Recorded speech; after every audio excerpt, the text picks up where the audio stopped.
இந்த போராட்டத்தினுடைய நோக்கம் கல்வியை பாதுகாப்போம், ஆளுநரை நிராகரிப்போம் என்ற முழக்கத்தோடு நாம் நம்முடைய போராட்டத்தை தொடங்கி இருக்கிறோம். நாம் இந்த போராட்டத்தை நடத்துவதற்குண்டான நோக்கம் தமிழ்நாட்டில் 21 பல்கலைக்கழகங்களில் துணைவேந்தர்கள் இன்று பல்கலைக்கழகங்கள் செயல்பட்டு வருகிறது. அதற்கு முட்டுக்கட்டையாக இருப்பவர் தமிழ்நாட்டினுடைய ஆளுநர். குறிப்பாக இவர் தமிழ்நாட்டின் ஆளுநர் பொறுப்பை ஏற்ற நாளில் இருந்து தமிழ்நாட்டில் ஒன்றிய அரசின் பிரதிநிதியாக ஒன்றிய அரசு கொண்டு வந்திருக்கிற தேசிய கல்விக் கொள்கையை முழுமையாக தமிழ்நாட்டில் அமல்படுத்தி தமிழ்நாட்டின் கல்வி கட்டமைப்பை, குறிப்பாக உயர்கல்வி பெறுகிற கட்டமைப்பை சிதைத்து ஒரு சனாதன சமூகத்தை இந்த மண்ணில் உருவாக்க வேண்டும் என்ற நோக்கத்தோடு அவர் செயல்பட்டு வருகிறார். ஆளுநர் கல்வி கூடங்களுக்கு தேவையில்லை, கல்வி நிலையங்கள் என்பது மாநில அரசினுடைய வரிப்பணத்தில், பல்கலைக்கழகங்கள் என்பது மாநில அரசினுடைய வரிப்பணத்தில் கட்டப்படுகிற ஒரு கல்வி கூடத்தில் ஒன்றிய அரசின் பிரதிநிதி வேந்தராக இருப்பதை தூக்கி எறிய வேண்டும் என்ற நோக்கத்தோடு நாம் இந்த போராட்டத்தை தொடங்கி இருக்கிறோம். இந்த போராட்டத்தை தொடக்கி வைத்து நம்முடைய அனைத்திந்திய மாணவர் திருமன்றத்தின் முன்னாள் மாநில செயலாளர், அரங்கத்தினுடைய பொறுப்பாளர் தோழர் சந்தானம் அவர்கள் போராட்டத்தை தொடக்கி வைப்பார்கள். மாணவர் பெருமன்றத்தின் சார்பில் தலைமையேற்று இருக்கக்கூடிய அனைத்து இந்திய மாணவர் பெருமன்றத்தினுடைய தமிழ்நாடு மாநில பொதுச் செயலாளர் அன்பிற்குரிய தோழர் தினேஷ் அவர்களே, இங்கே வருகை தந்துள்ள அனைத்து இந்திய மாணவர் பெருமன்றத்தினுடைய அகில இந்திய பொதுச் செயலாளர் தோழர் ஸ்ரீரங்கன் தினேஷ் அவர்களே, தலைவர் மரியாதைக்குரிய தோழர் அவர்களே, வருகை தந்துள்ள மாணவர் பெருமக்களே, உங்கள் அனைவருக்கும் முதலில் வணக்கத்தை தெரிவித்துக் கொள்கிறோம். நமது தமிழ்நாடு சட்டசபை தேர்தலை எதிர்கொள்ளக்கூடிய சூழலில் தமிழ்நாட்டினுடைய ஆளுநராக உள்ள மரியாதைக்குரிய RN ரவி அவர்கள் அவருடைய பீரியட் முடிந்த பிறகும் கூட ஒன்றிய அரசால் வேண்டுமென்றே திட்டமிட்டு பதவி நீட்டிக்கப்பட்டு தமிழ்நாட்டிற்கு சேர வேண்டிய நிதியை, அது கல்வி நிதி என்றாலும் சரி, எந்த துறை சார்ந்த நிதி என்றாலும் சரி, ஒன்றிய அரசால் கொடுக்க வேண்டிய நிதியை பெற்றுத் தருகின்ற ஒரு உதவிகரமான நபராக நமக்கு இல்லை. தமிழ்நாட்டு அரசினுடைய பாரம்பரியமான யாதும் ஊரே யாவரும் கேளீர் என்ற பண்பாட்டு மரபை இன்றைக்கு தமிழ்நாடு ஆளுநர் அவர்கள் கேள்விக்குள்ளாக்கி இருக்கிறார். தமிழ்நாட்டினுடைய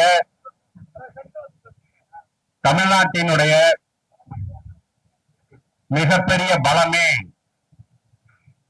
இங்கு அனைத்து மதத்தினரும், அனைத்து சமூக குழுக்களும் ஒன்றாக நல்லிணக்கத்தோடு இருப்பதுதான். ஆனால் கவர்னர் மாளிகையில் உட்கார்ந்து கொண்டு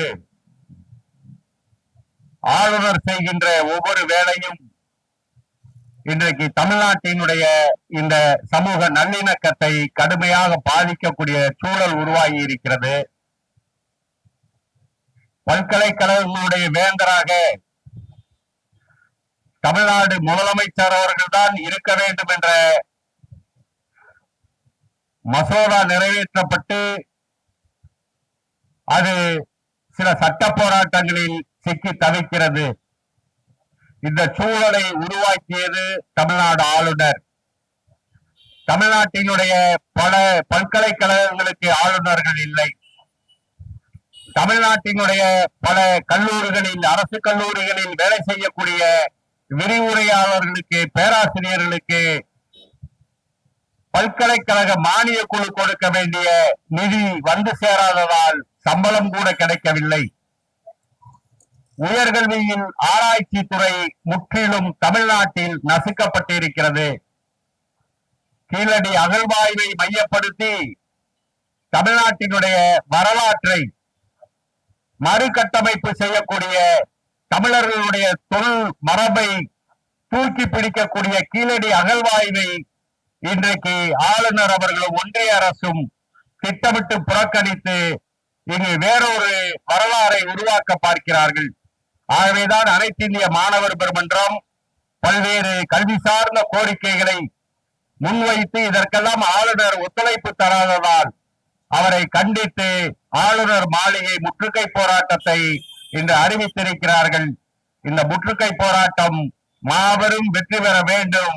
அதற்கு வந்திருக்கக்கூடிய மாணவர்கள் அனைவரும் ஒத்துழைப்பு தர வேண்டும் என்று கேட்டு நன்றி கூறி விடைபெறுகிறேன். வணக்கம்.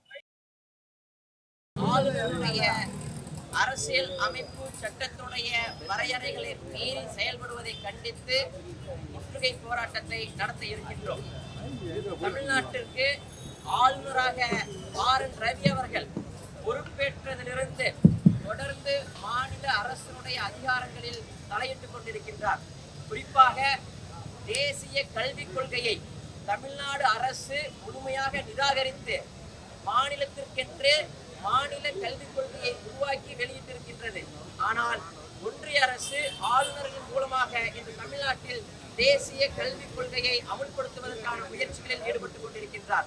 அதேபோல்தான் 21 பல்கலைக்கழகங்களுக்கு துணைவேந்தர் நியமிப்பதற்கு தடையாக இன்று துணைவேந்தர்களே இல்லாமல் பட்டமளிப்பு விழாக்கள் எல்லாம் நடக்காமல் மாணவர்கள் சிரமப்பட்டு அன்றாட கல்வி பணிகள் சிரமத்துக்குள்ளாகக்கூடிய நபராக இன்று ஆளுநர் மாறியிருக்கின்றார்.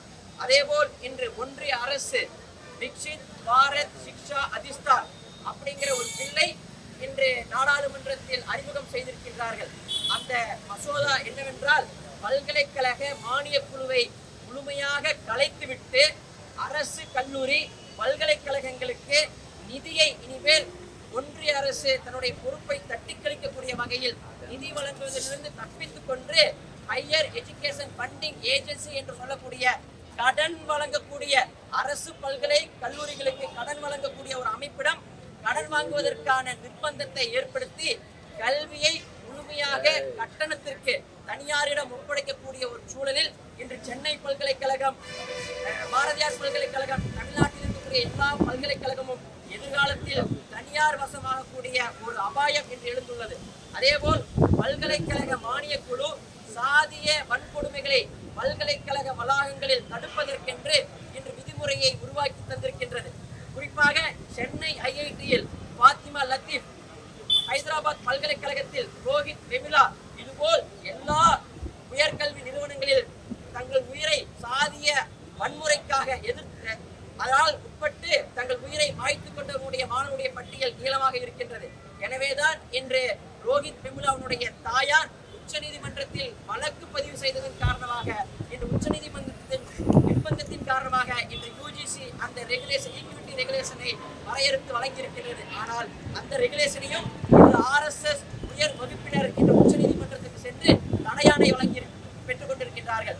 எனவேதான் யுஜிசி ரெகுலேஷனை பாதுகாத்து ரோஹித் வெமுலாவுடைய பெயரால் சிறப்பு சட்டத்தை நாடாளுமன்றத்தில் இயற்ற வேண்டும். தமிழ்நாடு ஆளுநர் நேற்றைய தினம் தன்னுடைய வாயால் முதல் முறையாக ஒப்புக்கொண்டிருக்கின்றார் தமிழ்நாடு அமைதி பூமி என்று. ஏனென்றால் வடகிழக்கு மாணவர்கள் டெல்லி பல்கலைக்கழகத்தில் உத்தராகண்டில் சென்ற மாதம் ஒரு மாணவர், திரிபுராவை சேர்ந்த மாணவர், அங்கிருக்கக்கூடிய RSS கும்பலால் அடித்து கொல்லப்பட்டார். எனவே வடகிழக்கு மாநிலத்தவர்கள் தமிழ்நாட்டிற்கு குறிப்பாக பெண் குழந்தைகளை படிக்க அனுப்புவதற்கு தயாராக இருக்கின்றார்கள். தமிழ்நாடை தான் பாதுகாப்பாக நினைக்கிறார்கள் என்று ஆளுநர் முதல் முறையாக தன்னுடைய வாயால் ஒப்புதல் வாக்குமூலம் வழங்கியிருக்கின்றார். ஆனால் அப்படிப்பட்ட தமிழகத்தை இன்று எல்லா பல்கலைக்கழகங்களிலும் மதம் சார்ந்து கருத்துக்களை தெரிவித்து பிரிவினையை உருவாக்குவதற்கான முதல் நபராக RSS பிரச்சாரகராக இன்று தமிழ்நாடு ஆளுநர் திகழ்ந்து கொண்டிருக்கின்றார். எனவேதான் இந்த தமிழ்நாடு நிச்சயமாக ஆளுநர் ரவியை ஏற்றுக்கொள்ளாது. ஆளுநர் ரவி திரும்ப போக வேண்டும், ஒன்றிய அரசு திரும்ப பெற்றுக்கொள்ள வேண்டும் என்று இந்த ஆளுநர் மாளிகை முற்றுகை போராட்டத்தை அனைத்து இந்திய மாணவர் பெருமன்றம் இன்று முன்னெடுத்திருக்கின்றோம்.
முன்னாடி முன்னாடி போ.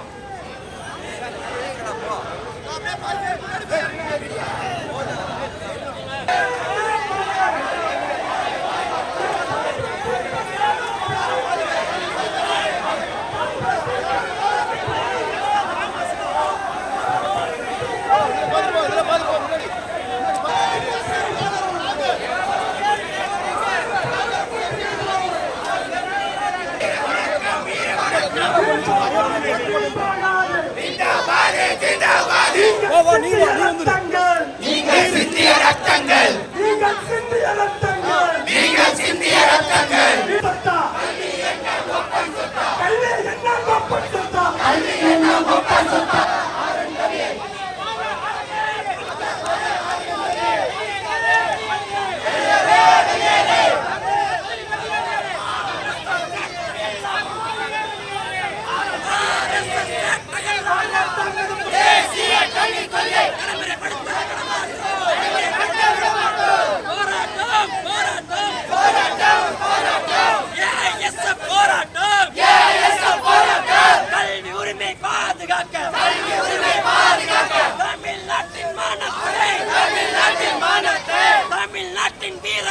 தமிழ்நாட்டின் வீரத்தை பாதுகாக்க போராட்டம்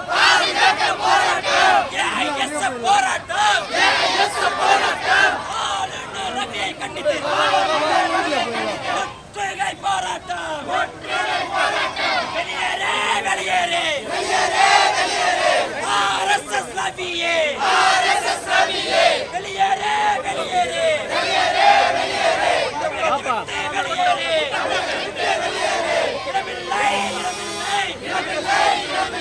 சமத்துவ மண்ணில் இடமில்லை இந்துத்துவ திணிப்பினை மேற்கொள்ள இடமில்லை விடமாட்டோம் தமிழ்நாட்டின் கல்வி உரிமையை பாதுகாக்க போராட்டம் AISF போராட்டம் ஆளுநர் மாளிகை போராட்டம்